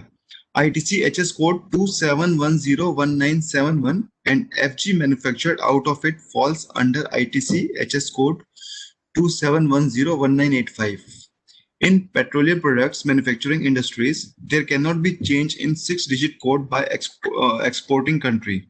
How to overcome this? Absolutely, that's a fair question. We need to kind of understand, analyze whether the particular product you're talking about will fall under an FTA at all. That is number one. Number two, if you look at it again, if we look at it, core petroleum products, along with, let's say, automobiles and textiles, are normally kept out of FTA. I would actually kind of, I'll be very happy to kind of support you further in terms of understanding whether the products, in terms of the tariff classification you're talking about, actually would be entitled for an FTA benefit at all or not. Now, there is this commerce ministry there is this commercegov.in, which also lists out those products which falls under FTA benefit for the purpose of taking this. There is something also called as India's Trade Compendium, which will enable you to log in with your tariff coding into that website and understand whether your product would be entitled for FTA. Now, the product classification, we need to bear in mind very clearly. The product classification, jumping from one particular tariff to another tariff, needs to be specifically mentioned as a product specific rule under the FTA for us to satisfy the rules of origin criteria. So let's look at also a few other steps. If a product is prohibited to be imported in India, that product, it is reasonable to say that the product will not figure in the FTA. Nuclear medicine, for that matter, may be a highly restricted product, not a prohibited product, a restricted product because it may have a dual use. And therefore, the FTA arrangements may come along with all those dual use certifications that may be otherwise necessary. And FTA is not a gateway that will automatically enable all products to be imported will not enable us to import all products with absolute duty exemptions. Therefore, we need to see whether it is covered under which FTA, which particular country you're talking about, and does it get covered either under, for instance, if it's Malaysia, whether it comes under CEPA or it comes under EFTA is something we need to understand. And further, we need to understand whether it comes under the wholly originating criteria, whether it gets slotted under the product specific rule. Only then we can actually say whether the inability for us to jump from one tariff to another tariff would be actually a problem area. It is not likely to be a problem area because the FTA, when it is laid down, enough market research is actually done by the revenue authorities before goods are incorporated or included for the purpose of the duty benefits. I hope this answers your question. Yeah. So next question is from Mr. Vinod Dubey. Whether third-party invoicing are allowed in India-Japan FTA? Okay, so third-party invoicing. This is a very, very valid question. When we are talking about third-party invoicing, as long as there is a back-to-back invoicing arrangement which is recognized as a part of COO, I do not see a bar in this. Now, let me put it across like this. There is a manufacturer in Japan who sells it to a trader in Japan. And the trader is the person who is selling it to me. I need a certification from the trader that it satisfies either to the WOC, or it satisfies the PSS, or it satisfies the RVC. In turn, how can the trader give it to me? I mean, trader cannot take the responsibility of the manufacturer and give that to me, right? So if I'm going to have a back-to-back declaration and that back-to-back invoicing is recognized in the COO itself, that should not come as a bar. I hope that answers your question. Yeah. The next question is from Mr. Manish Sachdeva. Can I obtain an advance confirmation as to whether my COO is valid? Something like advance ruling? Not really. Not really. But let's look at it from this perspective. A COO, as long as we are able to demonstrate that a COO is absolutely genuine. See, again, we are going back to the same parameters. I need to create a standard operating policy at my end. Does my good fall under FTA? Checkbox, tick mark. Does it actually has been sorted out, notified by customs authorities? Checkbox, tick mark. Is my COO available with me, valid? On all grounds, as Form I actually of the CAROTAR rules specifies, wholly originating, or if it's RCBA, am I able to give all the detailing, probably along with the production photographs, probably along with the packing details and the shipment details. If I'm able to put a tick mark to the checkbox, fine. And then I file the bill of entry. Either my COO is going to be accepted or it's not going to be accepted, because the CAROTAR rules puts a burden of proof on me. Therefore, while there is no advance ruling mechanism, as soon as your bill of entry is filed, as soon as you have taken the preferential claim, go with the prepared docket and submit it across to the Principal Commissioner's office, telling them if there's any query, please reach out to me immediately. I am therefore discharging the burden of proof which is thrust on me by CAROTAR rules, and that should see me through. I hope this answers your question, Manish. Avinash, any other questions? Yeah, next question is in continuation to this third-party invoicing from Mr. Vinod Dubey. What if the manufacturer is in Japan, but the trader is in China? Can we still claim benefit under India-Japan FTA? Okay, so that's a very good point. The answer would be, since it has been sold to the trader, the country of origin and the country of shipment will differ. One of the pointers which is mentioned in the slider is basically the CAROTAR rules are also asked as a part of the declaration to be given in the revised bill of entry where the shipment is happening from. Now, it goes on, in fact, to add that there cannot be a transshipment unless there is a geographical necessity. So what it technically means is, while this may not be applicable, let's say, for a huge cargo that is coming in directly from Japan to India, let's assume for a moment the ship takes a slight detour, stops at other couple of ports, and then come to India. We need to give a declaration that the shipment has actually come through these ports direct, instead of coming in directly to India, where nothing has taken place on the shipment, on the consignment.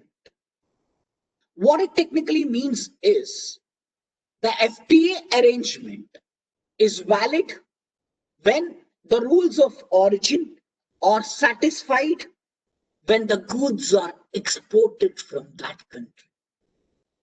And therefore, to say that it has been sold from Japan to China, And then when China sells it to India, because China is not a signatory to India-Japan SEPA, we will not be able to take the preferential claim. I hope that answers the second part of your question. Yeah. Avinash? Yeah. Next question is from Mr. Surya Prakash. Who is this verification authority, custom PIC or FTA agency of exporting country? Are they binding by law for replying to India within time frame? Oh, this is a very good question. In fact, okay, the first part of the question, who is the verification authority? We need to check under the relevant domestic laws of every country who is appointed as a verification authority for that country. For instance, in India is the Export Inspection Council, which is the nodal officer for issuance of COO certifications in a major way. Some of these other commodities may have a different verification authorities in India, but by and large it is ESC. Similarly, we need to kind of check who is the verification authority at the other country. Are they mandated to report back to the Indian customs authorities? The answer is no. I mean, obviously, Indian Customs Authority cannot demand a response, but the Indian Customs Authority can request the verification authority to set out the response. Which is why earlier I was saying the onus of burden of proof is thrust on the importer. The importer has to reach out to the exporter of the other country. The importer in India needs to ascertain himself, satisfy himself as to the credentials of the COO certification that is being provided to him. I hope this answers this question. Yes, and now you can proceed forward because no more questions are there. Oh, all right. Oh, okay. Wow, it's Avinash, is it 5:15 or am I looking at wrong? No, it's 5:15 only. We're supposed to have two more. Okay. Okay, just let me get back within 1 minute time, please. Just a moment. Okay, sir.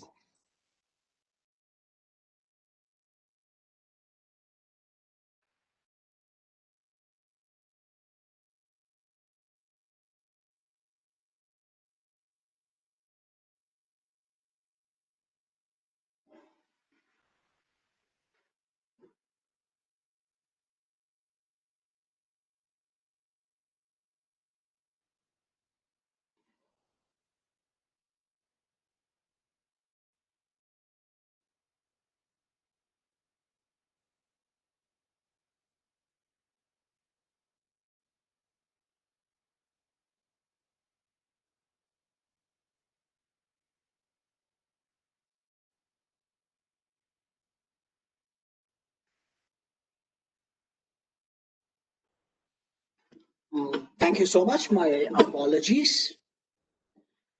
Okay. Okay, I think we have totally kind of taken too much of time on this. But let's move on. Authorized economic operator. Avinash, am I audible? Yes, sir. Okay.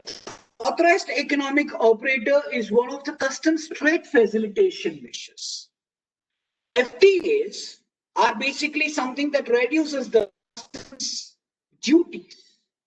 Authorized economic operator is basically a facilitation measure. It has been in place in Europe for the last about 1.5 decades, introduced in India about 4 years back. Part of authorized economic operator, let's straight away jump into the advantages of the same. So, it's called an authorized economic operator, tier 1, tier 2, and tier 3 schemes. It lays down what are the basic qualifications for a company to become an authorized economic operator for T1, T2, and T3. So AOT T1 starts, if you look at it, the minimum threshold there should have been a 25 bill of entry in the previous financial. Once a person has 25 bill of entries, one can opt for authorized economic operator status under the AEO T1 category. But more than anything, let us look at the advantages that this is going to kind of restore to me. Is it totally visible to all? Is my screen visible to all? Yes, it is visible, sir. Okay, so if you look at it between AEO T1 and T2, from a financial and operational perspective, there is an advantage for both T1 and T2. So what happens is the part of AEO.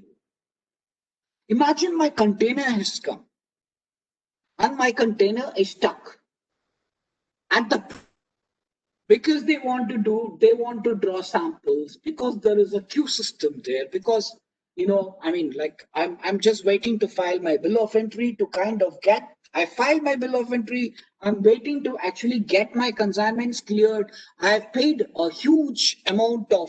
I'll have to pay a huge amount of indemnity charges if I'm unable to actually clear it on time, and so on and so forth. It provides for a direct port delivery and entry. This brings on a huge amount of financial savings.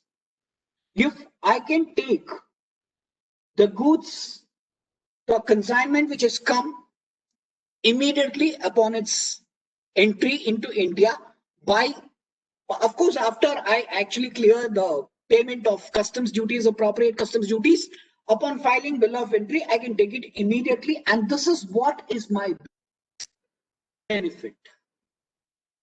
And of course, a deferred payment of duty is given as a part of AEO Tier 2 operations. I can pay the customs duty at a fortnightly basis. For all the bill of entries I have accumulated in the first fortnight, I can make the payment on 17th of that month. That enables me, number one, to understand even if there's going to be a valuation issue, or let's say I'm not sure about one or two of those line items where I'm not very comfortable with the value or even the classification issue. It provides me time to sort it out immediately after the bill of entry is to be generated. I can still wait for 15 days. If I'm importing, if I'm cutting out a bill of entry on 1st of a month, I need to technically pay only 17th of a month. I would not, of course, for a large amount of importers, I would definitely say the financial advantage is also there in terms of interest cost, but let me not really get there because I don't want to kind of emphasize on that. But I would be able to ascertain if there are any errors. And that provides me with an amazing kind of open time window to rectify those errors before I'm able to make the payment against that particular bill of entry. Faster dispersal of duty drawback entitlement is there in T2. So, in fact, it's both T1 and T2. Self-ratification of documents. This is from an administrative perspective, which is why we're trying to kind of sort out in terms of financial, operational, administrative perspectives. So, if the customs audit facility that would be there, it's not a facility, there would be an audit check. Once in 2 years, actually once a year for T1, once in 2 years for a T2 certification holder to ensure that customs audit process is also kind of conducted. But let's put across like this. So what does it actually give me in terms of benefit beyond the benefits which we have been talking about? Of course, there is a time-bound processing of refund claims from customs authorities, which is going to be a major benefit to us, especially if our consignment comes on provisional assessment basis. So the refund claims gets processed when I'm actually a T2 holder. So MRA benefits with the other countries, it's very much applicable in T2. MRA benefits are what we were talking about from an FTA benefit a little while earlier when it comes to, service agreements. What am I expected to do? If I'm to opt for AEO, Authorized Economic Operator status, what am I expected to do? I am expected to have a good amount of control over my administrative process when it comes to customs issues, even over my technology-based control process when it comes to customs. It goes down to the nitty-gritty of saying if I'm importing something, if I'm actually keeping it in a warehouse. That would be a question like, do you have a CCTV camera to ensure the safety and security of the goods? Is your warehouse safe? Does that contain a dehumidification process if you are going to bring in a material which might pick up moisture as a part of being stored in the let's say in the stockyard or even inside a warehouse? If you actually kind of look at, in fact, let me just take okay, so these are basically reduced cost, the key financial benefits. It is basically to ensure that the transportation occurs of the customs port and, offer enhanced clearance privileges through mutual recognition agreement with other countries. The facilitation process is something which is fast becoming mandatory, especially if you're doing on a large between, let's say, select countries. Europe slowly is making it mandatory that you're an authorized economic operator for the importer in the other country to pick up the goods faster. Otherwise, there is a verification process. Now, if you look at the MRAs, the mutual recognition agreement, let me just take a quick example here. Assume I'm exporting dairy products. Every hour, authorized economic operator is not only for the seaport, it's equally applicable for the airports as well. Every day, every hour really matters a lot considering the perishability of the goods which we are talking about, and assume that we are exporting dairy products onto Singapore. If there is a mutual recognition agreement between two authorized economic operators, Singapore will then give absolute a kind of a green channel like delivery process to the dairy product between two authorized economic operators. This ensures this green channel is that gives the best of the benefit from an AEO perspective, which is why we're talking about in relation to MRAs also. Look at this coupled with MRAs from an inspection perspective. It has been inspected once in India. There is no requirement to be inspected by the customs authority at that end. The customs authority between two authorized economic operators, if there is an MRA basis for that, also accepts the certification as it is and then allows for green channel entry, a direct picking up by payment of customs duty and just getting the consignments cleared then and there actually. So traders in India bidding to supply of goods into global procurement contract are increasingly required to obtain AEO certification as a precondition to qualify for the bidding. It is almost like asking, are you ISO certified? So the ISO standard, certification process, similar to that, the global tenders, especially those coming in from Europe these days, are asking that particular question. Are you AEO accredited in your country? This is actually to cut down the logistics time of shipping either onward basis or shipping at the recipient end in order to bring down the logistics cost. It is expected even global trade has a logistics cost of about 8%. And whereas India has, it is said that India has a logistics cost of about 15%. AEO accreditation program at an export-import perspective is likely to bring down the logistics cost quite substantially. So traders holding AEO accreditation are entitled to self-certify the origin of the goods supplied under specific free trade agreement, and PTA is thereby affecting financial and operational savings. While this is available from an AEO perspective in terms of revised rules of origin, this is something that needs to be tested whether the customs authorities will accept a self-certification of origin. They used to earlier, not regular basis, to anybody who was holding a T2 certification, because T2 certifications were rarity till about last year.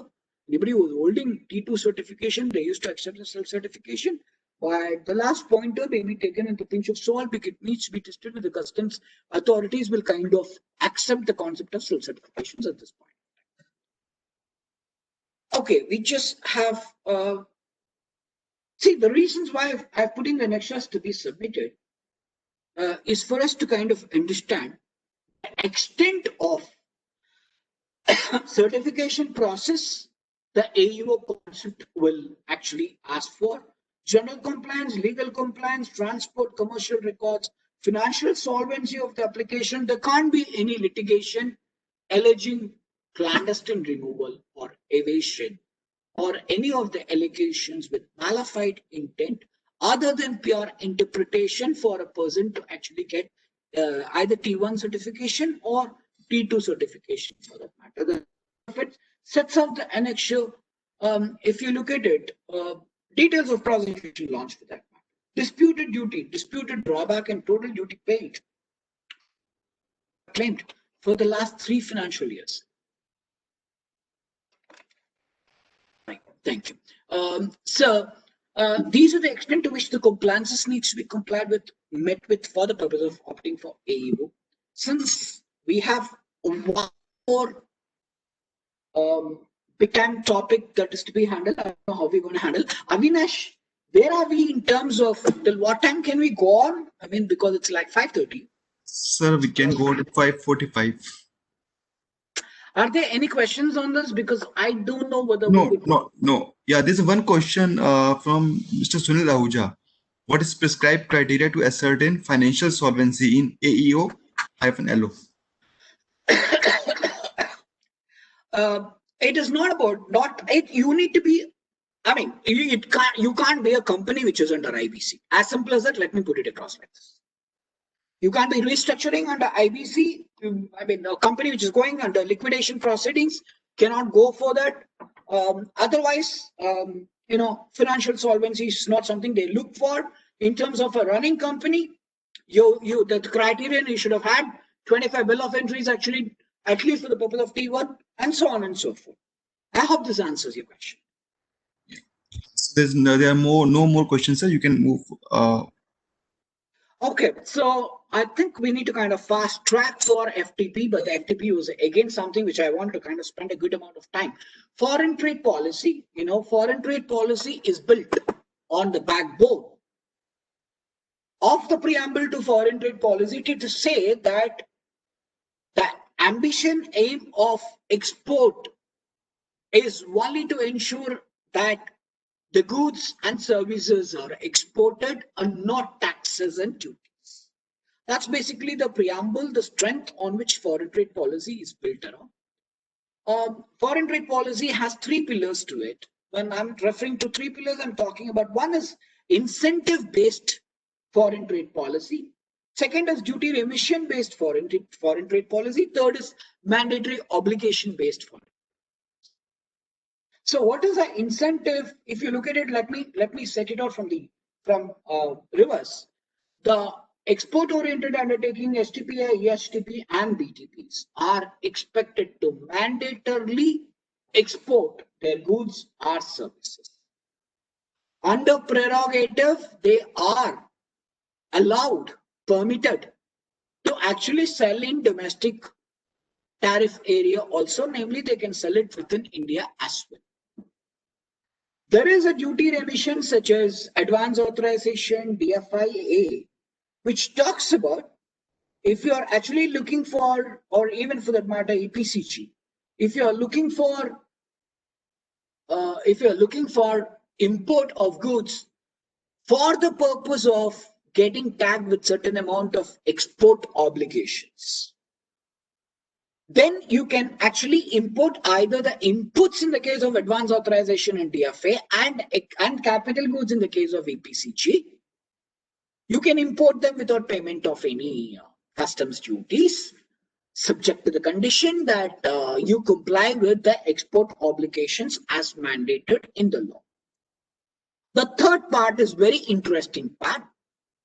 You might be wondering why we are still mentioning MEIS even though it is practically scrapped, but it is to understand the scheme and understand why MEIS and probably SEIS also will be eventually withdrawn. This is an incentive scheme, and how does it work? It works as a pure incentive on the basis of FOB value of your exports on the previous year. A certain amount of scrip benefit is offered. The scrip is something which you can use almost in a reckless way to import whatever you want to import, actually no questions. Otherwise, you can actually you're free to sell the scrips to somebody else who would like to actually buy it. Now, this incentive scheme, namely MEIS and SEIS, along with the concept of special economic zones in India, were the ones that were actually kind of raised a ruckus before the WTO, the World Trade Organization, by both US as well as Europe. Both of them filed their respective petitions to say that SEIS scheme and MEIS scheme were offering something over and above what a country is entitled to offer, because it increases the competitive edge and advantage of India, while at the same time it pushes down the competitive edge or the competitive pricing that can be afforded by the other country. Why did they say this? It was very simple. In 2015, India submitted before the WTO authorities that the per capita income of India exceeded $1,000 per person. So any country when it exceeds per capita income of $1,000, it's considered no more as a developing economy by the WTO for that perspective, and no additional advantages or schemes can be introduced by that country for the purpose of offering a perquisite to its exporters, putting the other country under disadvantage. Which is one of the main reasons, if you look at it, WTO gave a bad ruling against India. India has filed an appeal proceedings before the WTO, but unfortunately, because of the United States, appellate body in WTO right now, it doesn't have enough number of quorum in terms of members, because the US is against including any new members. Maybe with a changed political landscape in the US, we may accept WTO to become a full-fledged body in terms of conducting the international trade properly. Let's hope that.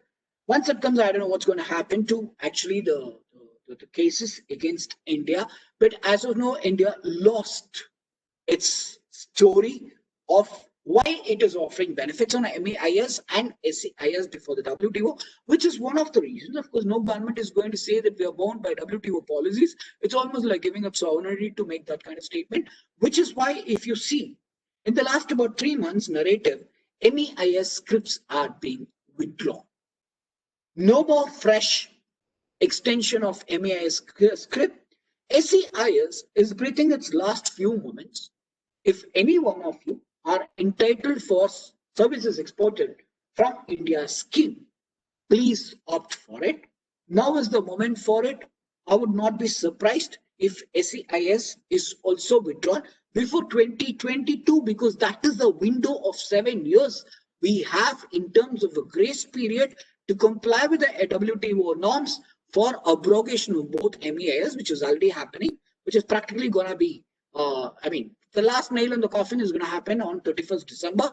After that, no MEIS benefits are given. SEIS is still open for services exported from India scheme. One can opt for it if one is entitled for it. So this is what we're talking about as WTO findings. Panel report says like India has actually kind of given over and above in terms of what they are not permitted to do. That is essentially what we are talking about as a WTO ruling on India's export incentives, which is also one of the reasons, if you think about it, that with 2021, the SEZ scheme as it stands today is coming for sunset clause for special economic zone in India is 31/3/2021. Hardly 5 months to go. Any unit which is going to start its commercial operation after 1st April 2021 will not be entitled for the AA 10AA benefits which is offered under Income Tax Act to an SEZ. We may want to bear that in mind also. That is also coming in directly from the WTO ruling, or even the cases that have been filed against India before the World Trade Organization. Promote export of notified services, offset infrastructural inefficiencies, nature of reward is scripts, uses of script is pay customs duty, pay redemption fine, sell the script in the open. So let me just run past the slides and then get back to the specific in case there are any questions because of the time.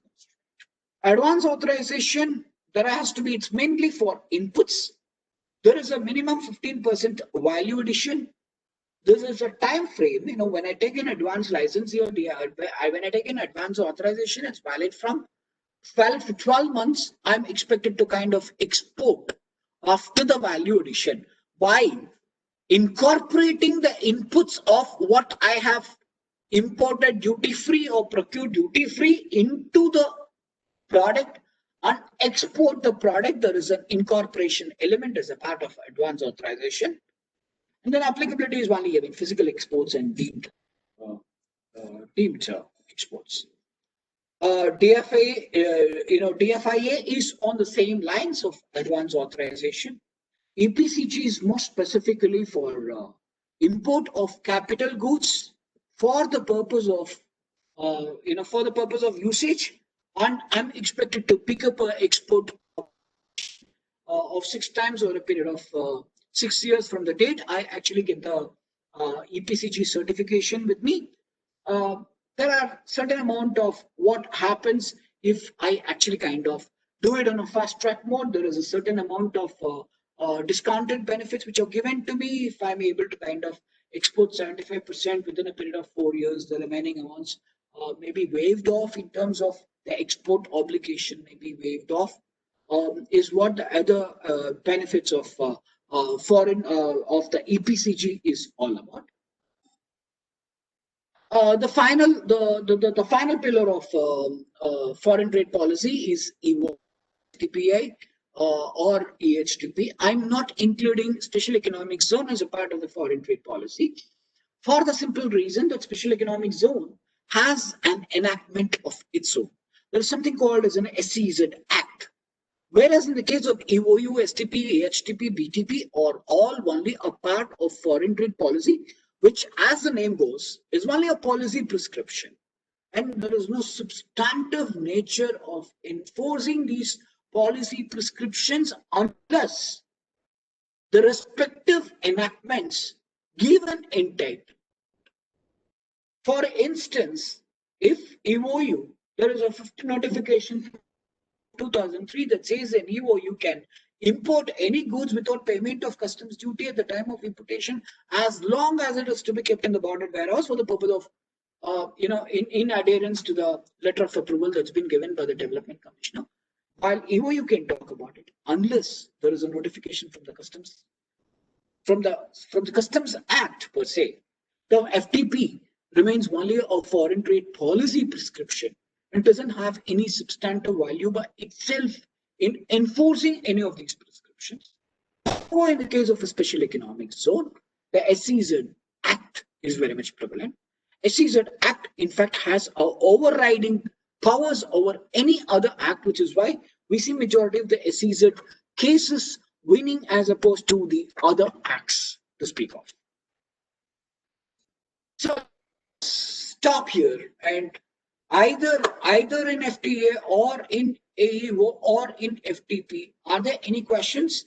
because I guess somewhere that we are running out of time.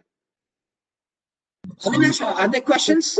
Sir, there are questions like Mr. Indra Thakur has asked for renewal of from T2 to T2, what documents are required? Then here's another question. Another question is for renewal of from AEO T2 to AEO T3, what documents are required to be submitted or compiled with? Sorry, complied with. Yeah. Absolutely fair enough. So here we go.